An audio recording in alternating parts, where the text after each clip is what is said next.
My name is Dale Austin, and I'm here to spend a few minutes of your time to talk about preparing your resume. A resume is a quick, simple summary of your work experience, extracurricular and college activities, and relevant work experiences, as well as additional work experiences that you want to present in a concise, easy-to-read fashion for a prospective employer, or in some cases for a graduate school admissions committee. When you're creating your resume, you want to remember several simple things. First, generally you want to keep it to one page. Second, you want to make sure that it typically has no errors, no grammatical errors or other types of errors that may have the person reviewing it decide to not consider you further. When you're creating your draft of a resume, generally you'll want to go into a word processing program like Word and go into a blank document and start creating your resume.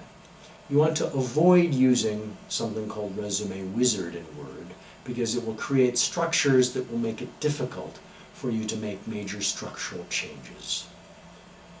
When you create your draft, at the top typically you will have your name and key contact information, address, phone, your cell phone, and an email address.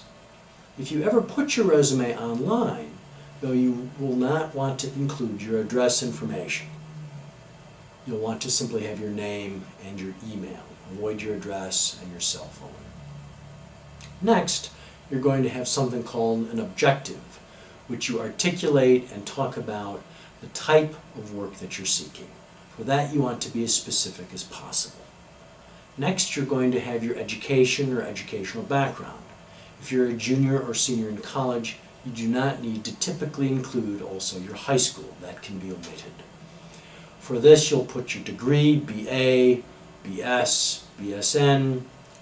You'll put your major or majors, your minor or minors. You'll include your college to where you were attending.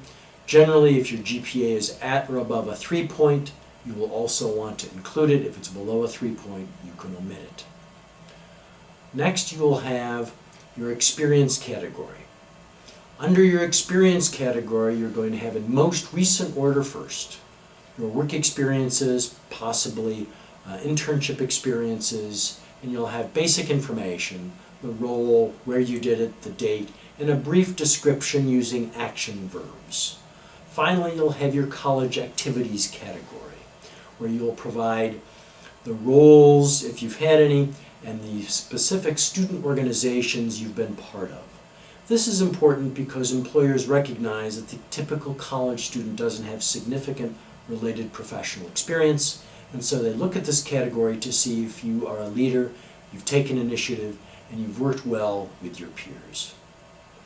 As you begin to work up your draft, once your draft is completed, feel free to call the Office of Career Services to have it critiqued.